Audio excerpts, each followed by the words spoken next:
me okay? Okay, good.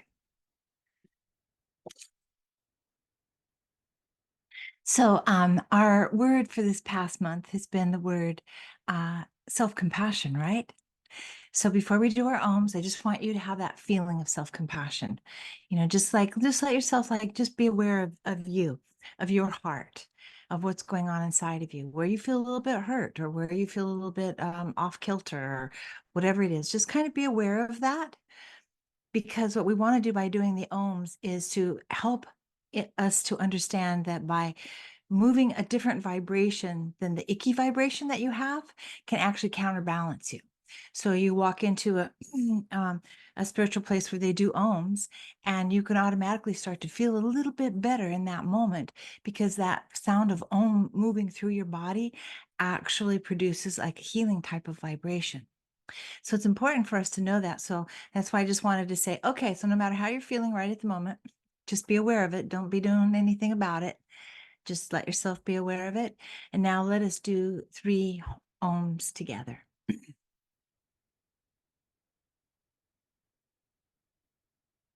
Oh.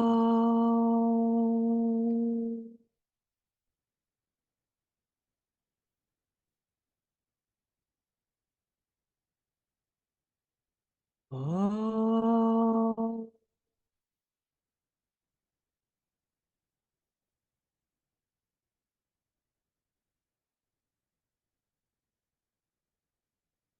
Oh.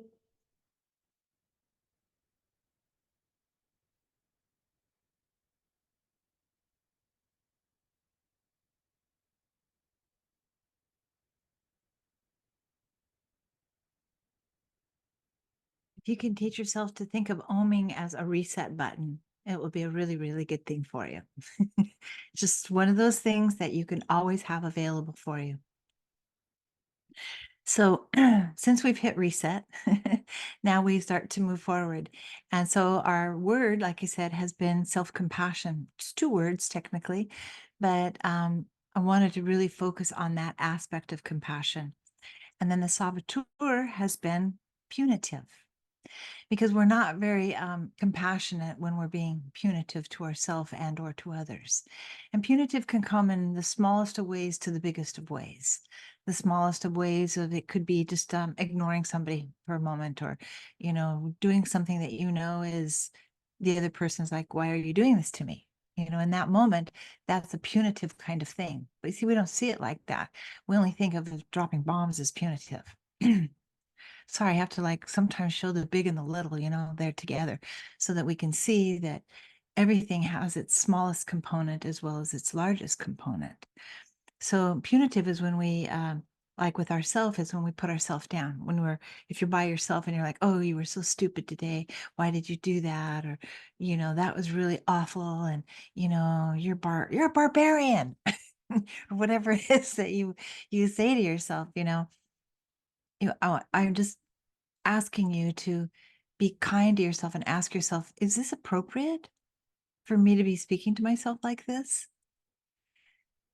Really? I mean, when's the last time you ever said to yourself, is this appropriate for me to speak to myself this way?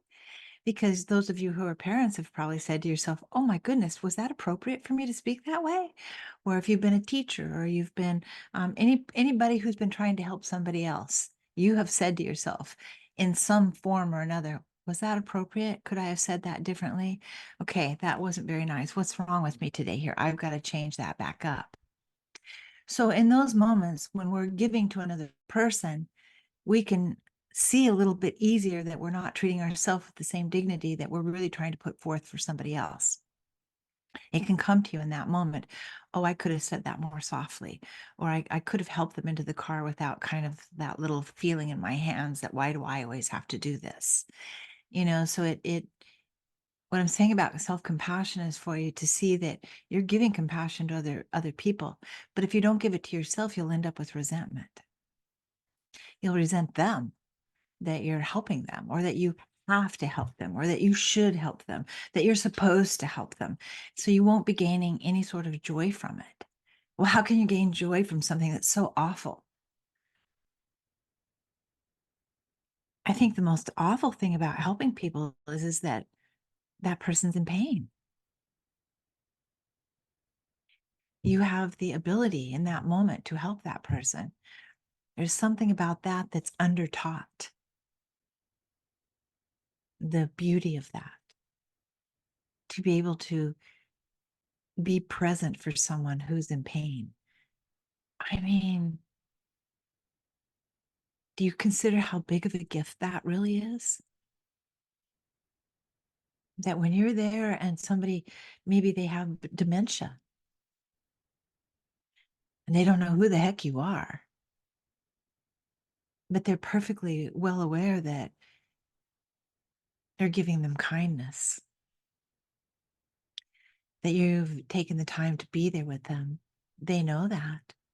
They're accepting that. There's a sense of gratitude that's there because they're receiving love. So if you're in that situation and you can't settle yourself in your mind, you're giving them that same love that you could be reaping from yourself by you giving it, because you have to be the one who feels it in the beginning. If you're going to give something to somebody, that means you have it already. So if you're going to give compassion to somebody else, you want to remember that you already have it within yourself, and that you not only are supposed to use it for yourself, but of course it's there. If you don't use it for yourself, I'm asking you to ask yourself why. Why are you not permitted to speak compassionately to yourself? Why are you to be omitted from the feeling of gifting compassion? I mean, don't you think that's kind of interesting? So we give and then feel resentment, not even realizing that every single time that we give, we benefit because it comes through us. So if I touch somebody with compassion, that means it's had to come from my thought, move through the energy of my heart, out through my arms, my hands, and touch another person. Where did that come from? It came from inside of me. So self-compassion is learning about where compassion originates from right here. You can't give it to another person unless you have it. And you have it because you give it. Even if you give it and you feel resentful afterwards, I'm addressing that all at the same time here.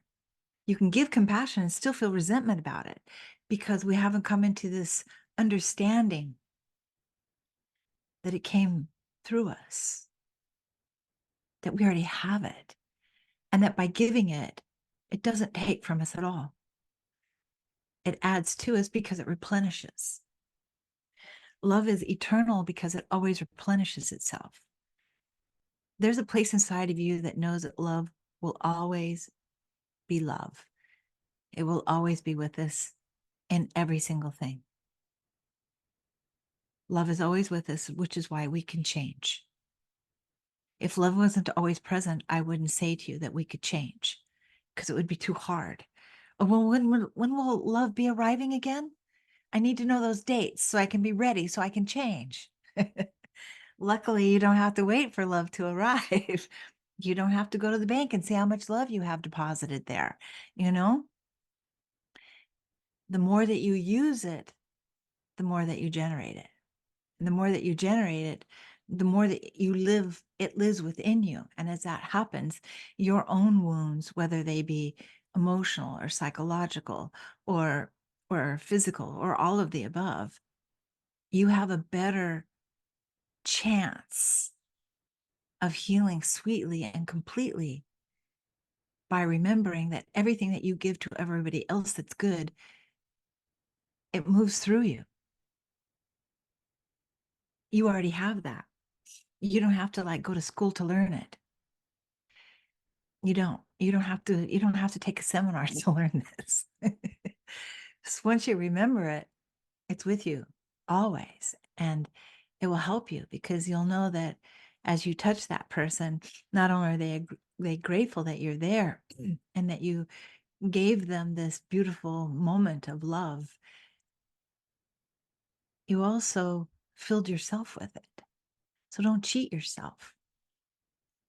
You filled yourself with it in order to give it to the other person. If the other person is moved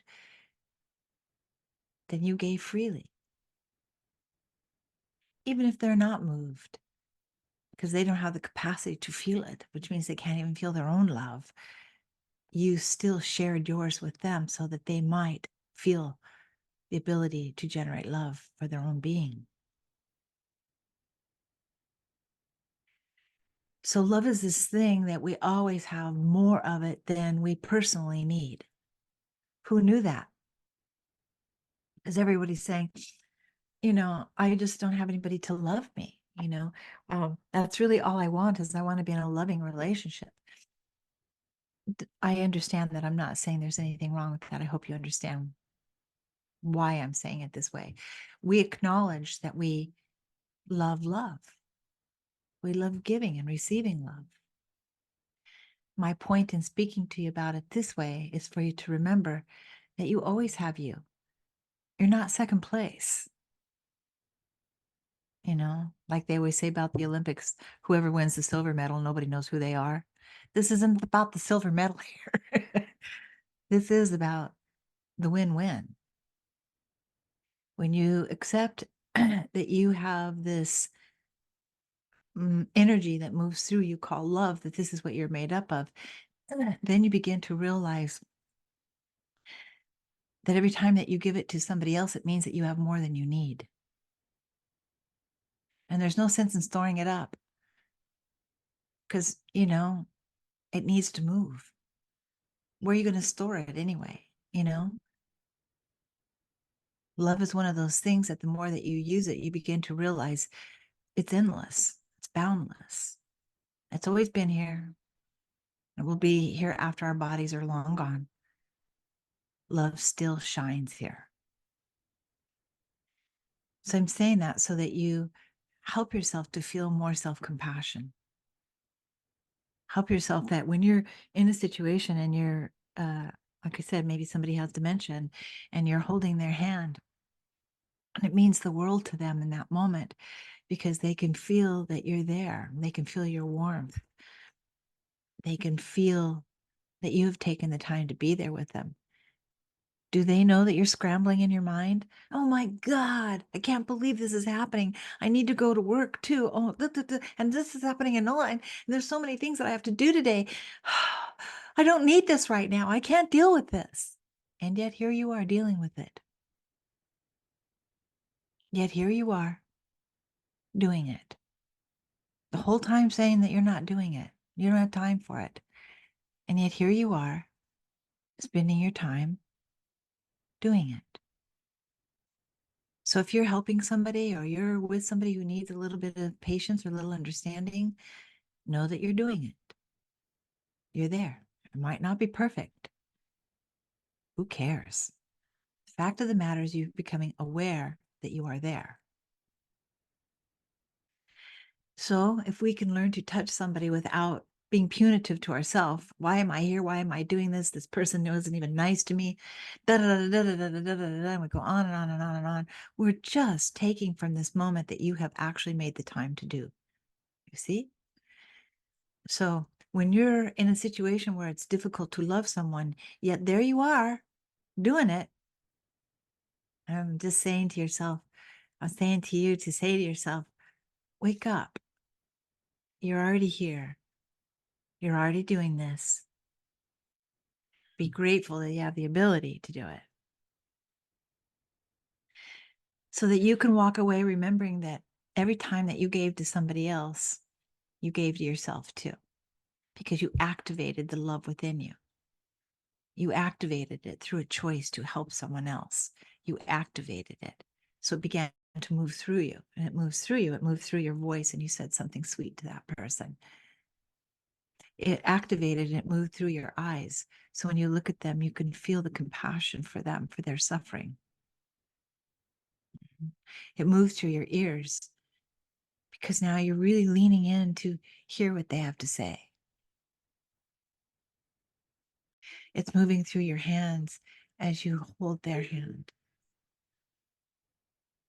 See, you activated it. It was always there, but you activated it.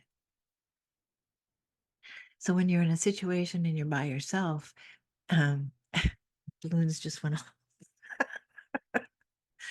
So when you're in a situation, you're at home and you're by yourself and you're just kind of feeling like, you know, I'm going through a lot emotionally, psychologically, and physically too, on top of everything else. You're saying to yourself that you have a lot going on. Instead of like going straight into fear and into very deep anxiety about it, that now you've become aware of how much you're going through, help yourself in that moment to go, you know what? I need balloons. They keep coming. Oh, it's my hand. That's so magical. Anyway, if you're at home and you're by yourself and you're just kind of feeling funk, like in a funk in here, what I'm saying to you is in that moment, you're not very likely to go, you know what? I need to do some exercises and breathing. I need to breathe deeply right now. Oh yeah, no, that's not going to happen. No, really, that's what I need. That's what I need. No, no, it's not going to happen. Besides, it doesn't work anyway. And you can feel this oppressiveness that actually comes into your mind and it pervades your body. And it makes it so you really just can't even move to even like doing a breathing exercise. Everybody knows what this feels like. It's like, that's good for you. That's exactly what you need. And that it will help. No, not happening.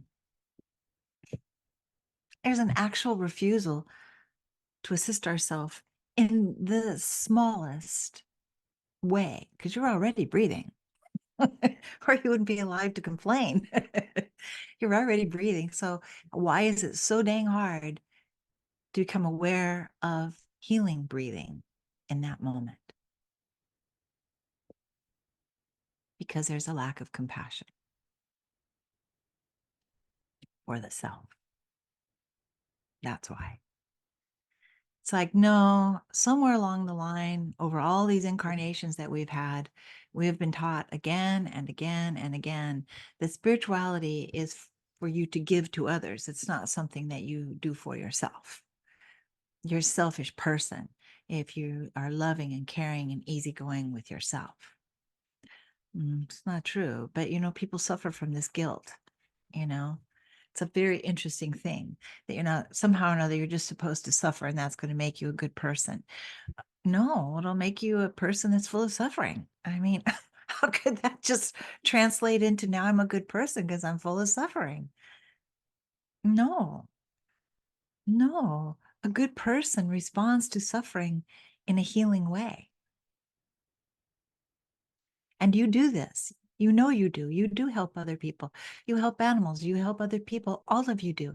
You certainly wouldn't be here listening to this woman talk about love if you weren't doing it yourself. It wouldn't be interesting to you. No, it wouldn't be. So I'm saying this so that you wake up to yourself knowing that what you're made out of, your spirit, your soul, your beingness, your consciousness, your conscience, your heart, whatever you want to call it, you're made out of love. And you're never going to run out. Whether you have a body or you don't, you will not run out of love. But you can have tons of love and not use it. Why? I don't know. But we do get into this place where we feel like nobody's giving it to us. So we're waiting for someone to come in the door and give us enough love to now we feel better. We feel full. And yet you were there all along to help yourself. So how do we do that? Next time you're in a situation where you know that you need to breathe because your breathing is so bad and you're feeling really, really anxious and you're like, breathing won't help. No, it's not going to happen. No. Next time you feel in one of those places where that's the side of the needle goes towards depressive nature or it goes towards anxiety nature, wherever it is, you can get a hold of yourself and help yourself.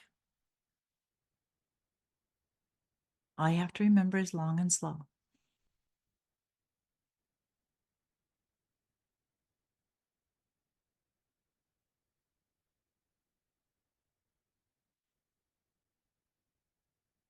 You would think this is the easiest thing on the planet to do, and it is not. So when you do this, you're doing something. It's a big deal. It's a really big deal to be able to breathe long and slow when you're feeling anxious, when you're feeling sad, or in the depressed way of being. If you can actually stop and breathe in 3 beautiful long breaths of air, you are really doing something. You're actually breaking through several feet of ice. It's just packed old ice, and you're jettisoning yourself up through it every time that you take a breath because it's that hard for you in that moment. You are showing yourself extraordinarily incredible compassion in that moment. You think it's nothing, but you know it's something. It's a big deal because you know how hard it is. So in this moment, I'm not suffering from anxiety or depression. I can breathe freely in this way. But I know that if I start to feel anxious, I know I not only have the ability to help myself in that moment from practicing, but I know it's a choice. You have a choice to help yourself. Another reason why sometimes people think don't do any of the breathing to help themselves is because they say, so what? It's just a breath here and there. It's not going to make a really big difference. How do you know? You don't have that practice. You don't know that. You've made an assumption that it won't work. And yet breathing is so important that you can't go a whole minute without it. 2 minutes, 3 minutes. No. That's how important it is. It's our life force. It's so important. It keeps you alive more than anything else. You need it. And yet we ignore the healing benefits of learning about the power of breathing, the power of breath. We ignore it, and we end up with breathing conditions. Anytime that we're anxious, our breathing cannot be long and slow. When you're feeling anxious to full-blown anxiety, you cannot do long and slow. That's why you're in that state of anxiousness and or high anxiety. And I'm not saying to you that if you're in high anxiety, you're going to be able just to catch your breath and just go rhythmically. You know I'm not saying that. What I'm saying to you is that a practice of breathing when you're not in those modes will make it where it's more available when you are in a space where the anxiety has gone to a level that's quite difficult to bear. Remember, it's only breathing. It's not going to take hardly any effort. Of all the things that you do, it takes the least amount of effort. Maybe that's why we think that it means nothing. But if we don't take charge of our breathing, then we don't have our life force really at its fullest moving through us. So we don't get to experience joy in the way that we really want to experience it. And that's something that everybody wants, is joy. And when you practice breathing deeply, you're helping yourself to realize how much your life is dependent upon how you think and how you breathe. Because how you breathe will reflect every thought that you think. Consider this for a moment. You hear me say this 1,000 times, but like if you're angry, you cannot breathe like this.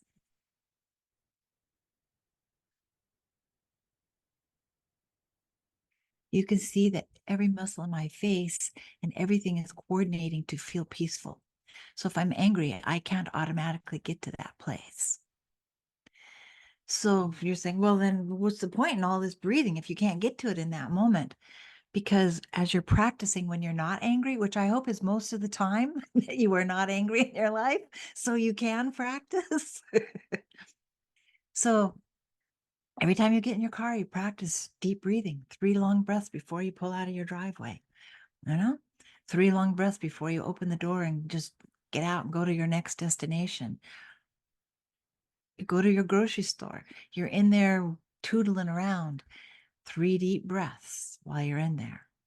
3, we're talking 3, we're not even talking 30 here, 3. So I'm showing you that you can practice anywhere. You don't have to be in a temple, you don't have to be in front of an altar. No, wherever you are. You're cooking food, take 3 deep breaths. And then say a short prayer of gratitude that you remembered to take your 3 deep breaths, that this is life. This is full life. I'm healing myself as I'm doing this. I'm consciously giving myself compassion. I'm consciously taking care of myself. That way, not only am I better cared for by me, but those around me will also be cared for better by me. We're not going to make the world a really fantastically beautiful utopia unless we help ourselves. And if we have a refusal to help ourselves, then we're not going to be able to help others in the way that they deserve to be helped too. So remember, you're always another person to other people, right? So when I'm talking about other people helping, I'm also talking about you being helped by others who are practicing or not practicing, as the case may be. And if you're around a lot of people that are in your family that they don't practice this at all and they don't have love for themselves, the more that you feel really bad thoughts for them, like they're just these bad people, this is not good for anybody. You don't have to think those thoughts. Maybe you have to be in that house. I'll give a really bad example. Maybe you have to be in a house that's very small and you have to share it with other people and you don't all even have your own room, so nobody can really get away from each other. Okay, this is a situation, and this is a situation that millions of people all over the world deal with. Maybe you don't get along with your family. Maybe you used to, but you don't now because circumstances are such. So what do? Do we just give up totally on our own self? You can still practice those 3 breaths, but chances are you won't. Because we don't practice self-compassion enough to know that helping ourselves will help the air in that house. It'll help the other people. You cannot uplift yourself without uplifting others. I'm going to tell you again, you can't uplift yourself without uplifting others, whether you're conscious of them being uplifted or not, whether you want them to be or not. If you uplift yourself, you uplift others. That's how that works. So speaking of upliftment, so it's very, very important to uplift yourself through breathing. It's the easiest and the most difficult thing to do when you need it the most. It's that basic. Also, how you speak to yourself, because as you're breathing long and slow, you're not going to be able to think those thoughts that are so frantic and life-taking. I say life-taking in the sense that anytime that you're feeling thoughts that really steal from you, horrify you, make you feel really bad about yourself, about other people, that's life-stealing. It's life-stealing. When people spend their time in a visualization of wanting somebody else to be hurt because they're hurt, that's life-stealing. You're stealing your own quality of life as well as the other person. Because energy travels. It doesn't just stay in your body. That would be way convenient. If your energy just stayed in your body, you never affected another person, I don't know. It would be convenient maybe for a day. Nothing stays inside of you. Everything moves through us. We only appear to be solid. We know we're not. So if you're in a situation where you're like, I don't know why this woman's talking so much about breathing today. It's not going to make a difference. I live in a house with 5 other people and we have no privacy whatsoever. What good is this going to do? Because it calms you from the inside out. And besides, I would like it if you would just be curious about it and not feel like you have to be upset about hearing about the qualities of breathing. It's enough to be curious about it because curiosity will bring you closer towards trying something new. So self-compassion is also about how you treat yourself, right?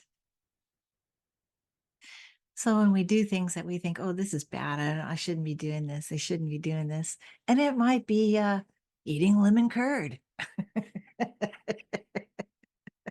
Vegan though, but still eating lemon curd. And you know you shouldn't be doing it because you did it earlier today. So what do you do? Do you have a bout with yourself? Or do you eat more lemon curd? Whatever it is that you do, at least do it with humor. Be understanding to yourself, be kind with yourself, because you're more likely to make the proper changes if you do it that way. If you tell yourself what a jerk you are, how bad you are, you're not going to change that. Mm-mm. Now you just feel really bad and really, really guilty. And now the person's hiding somewhere, eating lemon curd so that nobody sees them doing it. Because now they've made it into such a very bad thing that they're a bad person and they have to like go and sneak around with it, you know? So I say this so you have a sense of humor about yourself, you know? You're not the villain you portray yourself out to be. You're just not. Like I said, we're spending time here together. A whole hour, we're talking about love. How bad could you possibly be?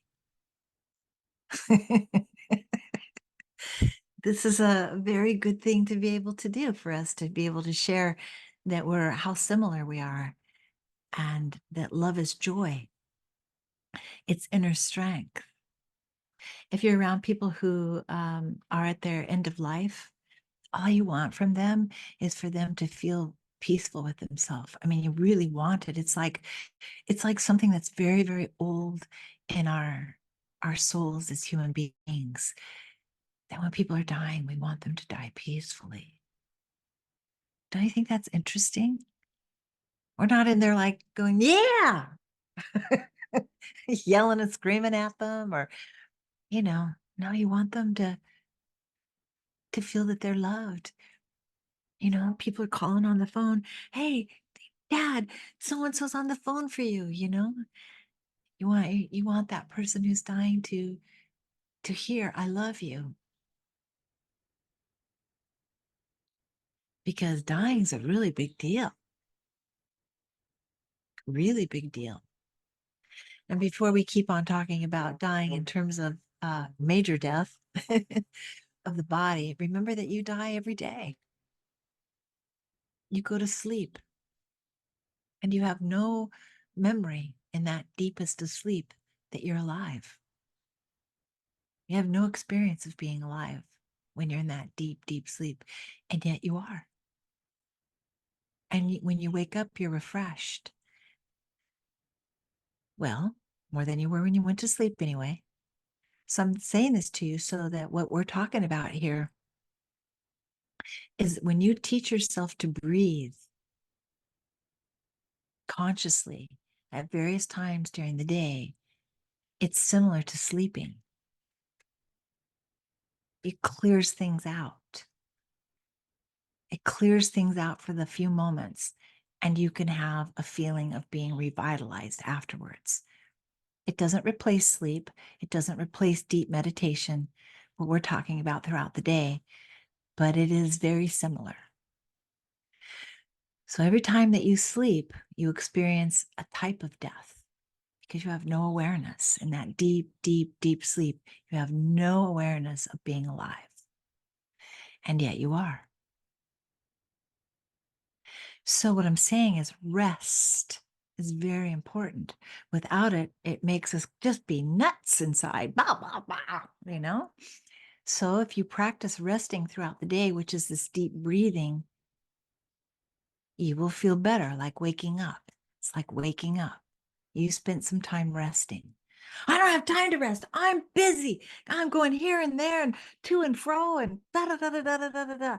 Okay, well, on your way to and fro, breathe consciously so that you can arrive there, you know, with your head right where it needs to be, with a relaxed face, ready to welcome the people that you went there to see or be welcomed by them. We don't have to rush. We don't have to be on high adrenaline. We're not being chased by tigers. Trust me, if you were being chased by tigers, well, that's the time for the adrenaline to go. But if you're not, you're just feeling like you're late, you don't need all that adrenaline because it'll just end up making you feel like you're bad and you're not. So self-compassion is very, very basic. It's about teaching yourself to be aware of yourself throughout the day.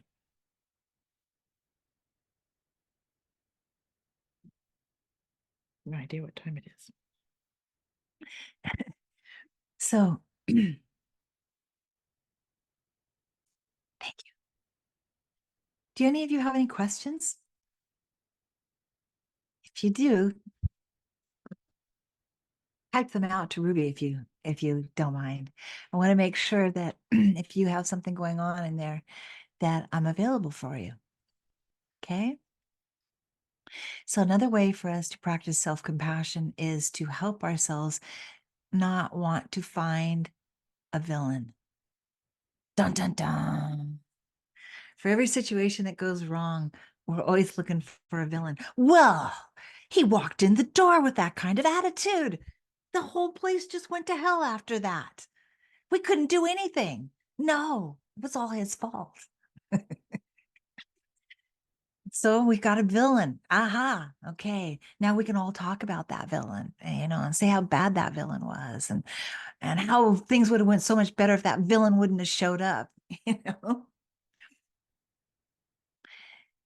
So we villainize one another deeply, deeply over the smallest of things. So if you do it to another person, you do it to yourself. So that self villainizing thing is very bad. The only time it's reasonable is if you're going down a path where instead of insisting how bad you are, somehow or another you make a crazy proper turn and you find out how hurt you are. And that's why you act out like that.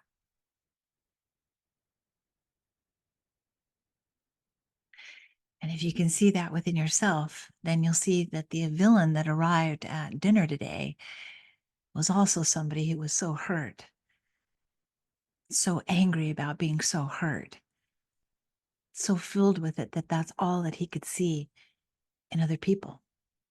They're going to hurt me, so I'm going to strike first. If you live in deep pain where you feel hurt all the time, you'll forget how easily you can hurt another person. Because when we're hurt, we can't, it's hard for us to think that, so what, you're not hurt. You don't hurt like I do. Well, I do now that you've hurt me again. So I'm saying this because when we're hurt, we need ourselves more than we need anybody else. And we're usually not available. We're too busy saying, well, I wouldn't feel this way if I hadn't been villainized. So I know that there's exceptions to everything that I'm saying, but you do know what I'm talking about here. One person acting up in a car can ruin the whole day for somebody. I've had people come into having a session and they have to calm down because they had a little incident on the road. Oh my goodness. Nobody's lives were in danger. It was just a couple of moments where things seemed to have escalated to a point to then when they came in, they were unavailable. So we had to spend a few moments just getting them to be able to, let it go. And why can't we let it go in the moment? We have lots of words for it. I could say because we're acting in a vain way, How dare them treat me like that? Don't they know who I am? Weren't you treating them like they were bad too? Well, they did it first. Oh God, we forget as children. No, mom, he hit me first. That back and forth thing. We're still doing the same thing as adults. Well, he did it first. And we think if we walked away that we've committed a major sin upon ourselves and we've made ourselves look bad. So self-compassion in a moment like that is knowing that, mm-mm, you're grateful that you're not as out of control as the person across from you, because you know it could be you. When you see somebody out of control, you see them having a moment, you got to know that could be you. It has been you. And if you're not careful, it will be you in the future too. Everybody has this. Everybody has this. Hmm. It's just for me because I sat with so many people that they had taught me so much about shaming and blaming.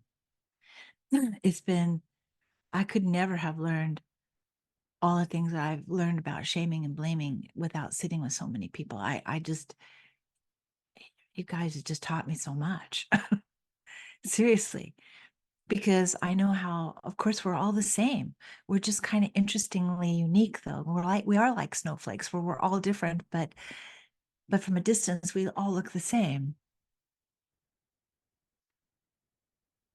Shaming and blaming. Oh my gosh. I've sat across people who I watched them shame themselves into a space to where I just want to reach across the table and just pull them out of their own gut. Go, get out of there. Stop this. They can't. Or shaming and blaming one other person to the point to where that it becomes an obsession. Can't stop thinking about that person. Now that means you're mentally linked with that person, karmically linked with that person. If you knew all the details of that, that'd make you not do that anymore. I mean, it means you're going to have to keep coming back with that person. Mm. If you get obsessed with anybody who's mistreated you, and this is very difficult because when you're hurt like that, it creates a type of obsessiveness that's in there. And that means that there's a lot of work that needs to be done there. And you might just even like feel like, well, I shouldn't have to do it. And it will make you feel resentful too. It's like grief. It doesn't make sense, all the different things that you feel, because it's emotional. It's not logical. Grief is one of these things that's emotional, right? So we feel angry and we feel resentful. We feel all kinds of interesting thoughts, not just sadness and bereft that our loved one is gone and that life is gone. It's all these other things that we feel. And so the same thing can happen if you've have felt really hurt in life, and you feel it's because of one person, or you feel it's because of one event that happened there. You're going to feel like you have grief, and you're going to feel like you're angry and you're sad and you can't talk. And there's all kinds of different ways that you're going to feel. And you have to treat yourself like you have grief, because you do. And grief is not logical, it's emotional. So when something terrible has happened to you and you find yourself obsessed with one person or one group of people, come to your own rescue and remember that you have grief about that trauma, that experience, and help yourself to remember who you are, that these people could never take your dignity away from you. Whatever they did, it lacked dignity in the first place. They don't even know what that is. At some point, it will make you have compassion for them. Not in the beginning.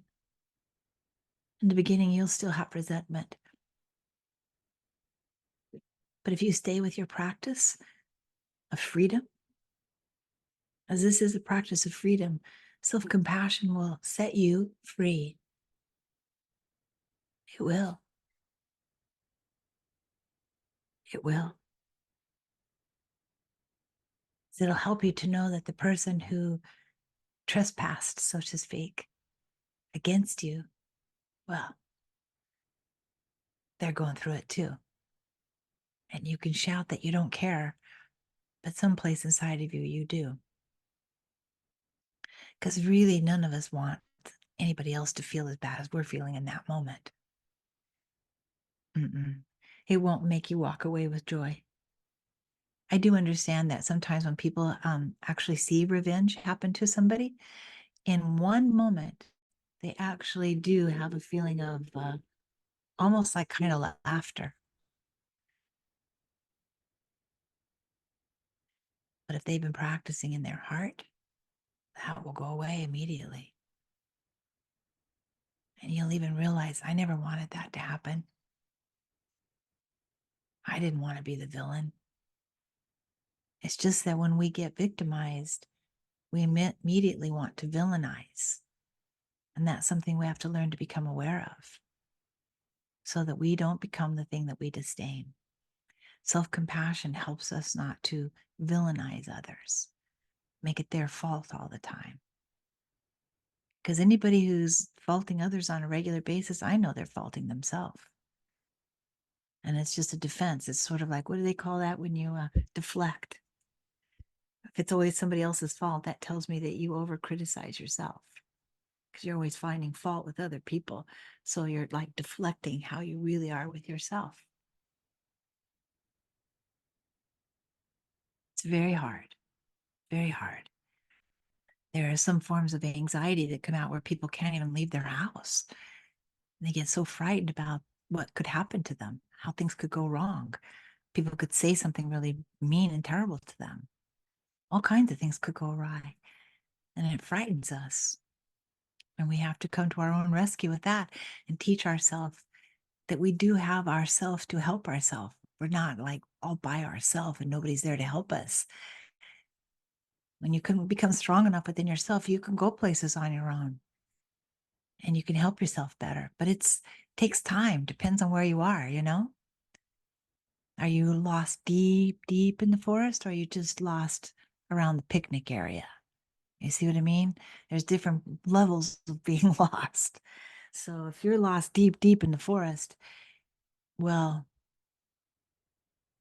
you're going to have to be there for you, and you're going to have to trust you, and you're going to want to help you. And you will.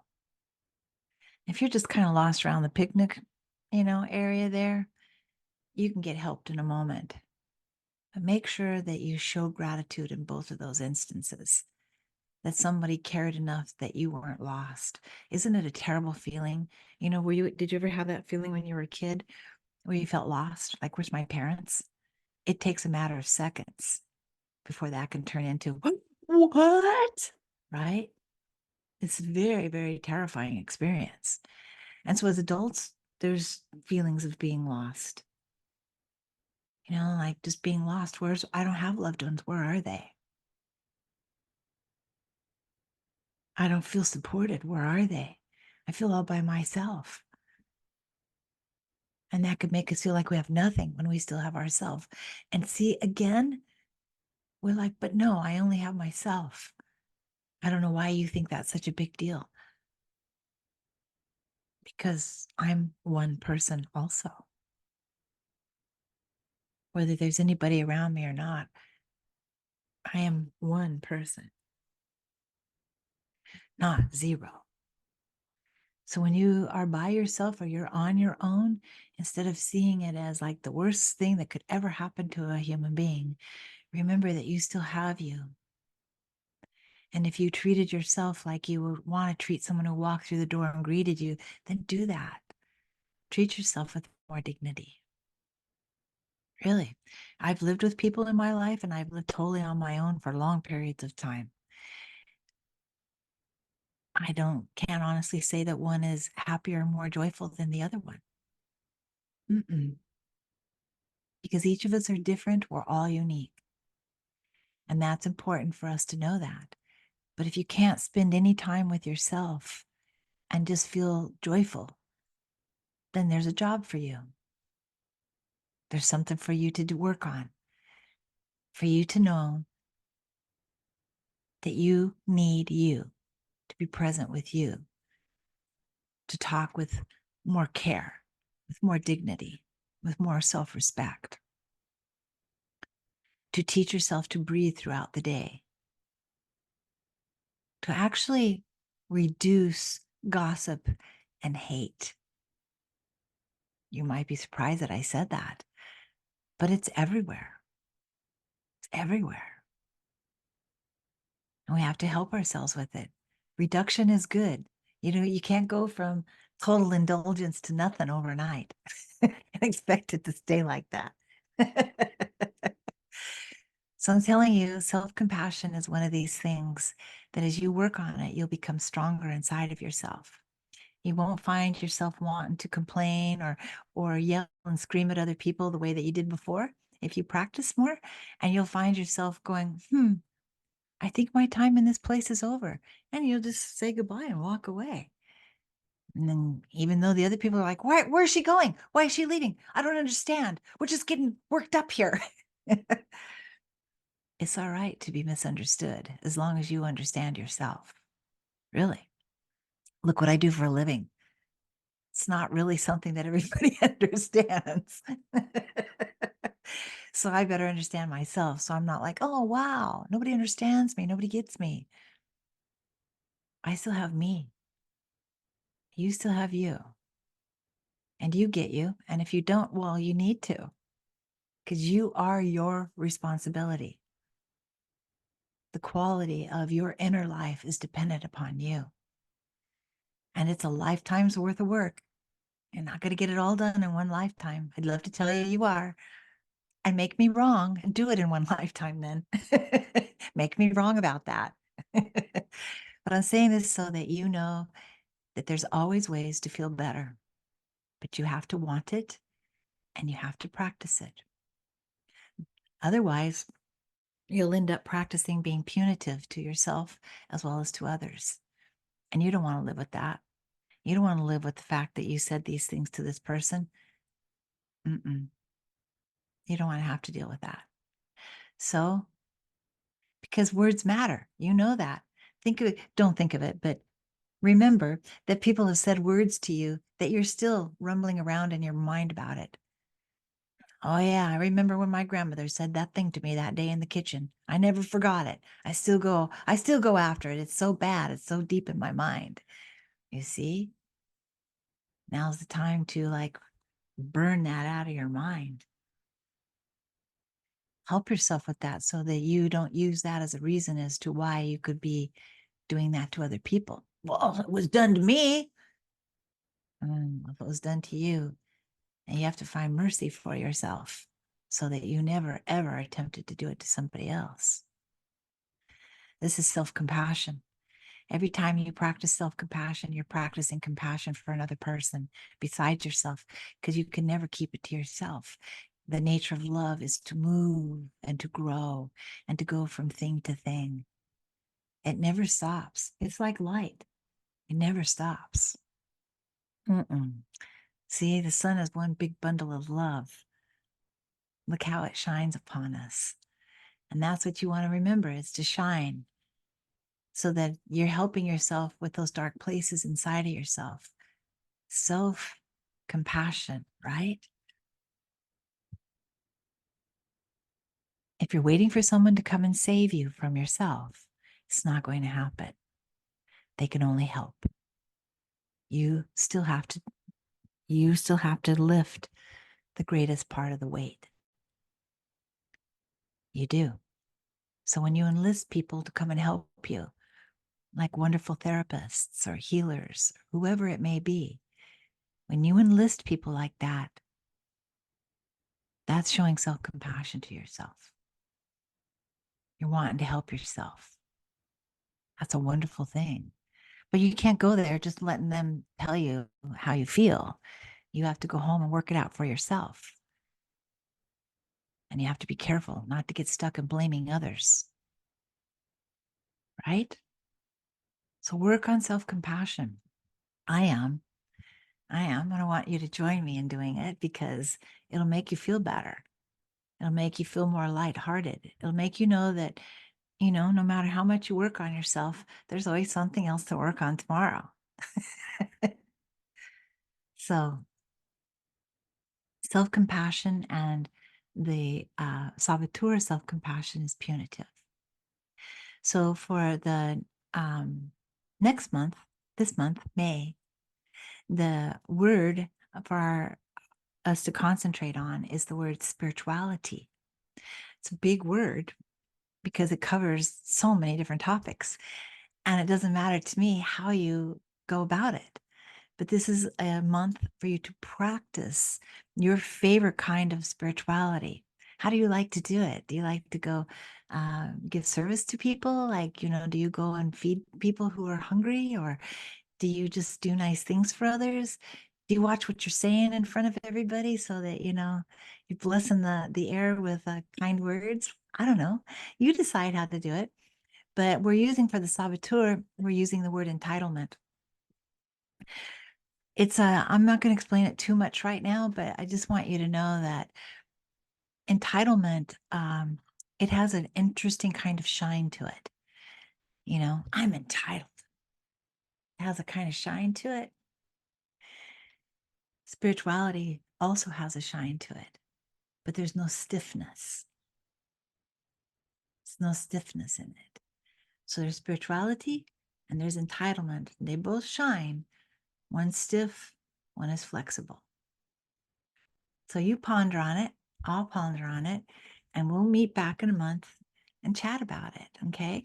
Try to put it into your words as you talk to people. Use the word spirituality. Oh, yeah, I have a spiritual practice. And people are like, you do? I say, yes, it's not crazy. It's all right. I'm practicing breathing right now. That's my spiritual practice. Let yourself just be very joyful as much as you can this month. And happy Mother's Day to all of our sweet, wonderful mothers this month. And of course, for the divine cosmic mother. Oh, yes. And our class, the meaningful um, mindfulness of energy, mindfulness of energy. And in that class, we're going to talk a lot about certain ways to help ourselves shift our vibration, so that we can learn how to shift it with actual things that we can actually do in that moment to shift it from that feeling of being angry to shifting to becoming aware of it and to move it into another space. Because as you learn different techniques, it can be helpful to you wherever you are to practice that a particular technique, like in an airport, or maybe just walking your dog or whatever it is. But they're little techniques to shift the energy. So you become more mindful that you're influenced by anybody that's around you, no matter where you are, and you can still save yourself from becoming that group energy, because we have to learn to help ourselves in greater ways. So this one's called, mindfulness of energy. I don't know why it sounds backwards to me. But anyway, we'd love to have you there. Okay. So that starts on Sunday, the 19th, 18th. Sorry. I'm gonna Well, Sunday after Mother's Day. the Sunday after Mother's Day. So anyway, so there's that. And if you want to stay, we need about 5 minutes just to change here. And we're going to do 3 ohms. Then we're going to have 5 minutes of quiet. And then I'm going to come back and show you some meditation techniques. Okay. So, okay, let's do 3 ohms.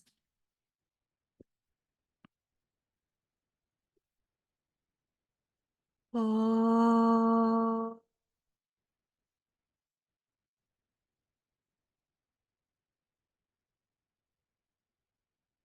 Oh.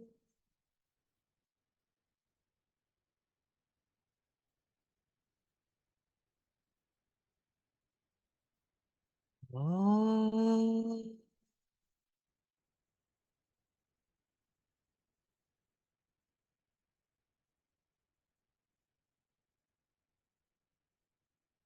Thank you so much for being here. Peace be with you. Namaste. And I might see you in about 5 minutes.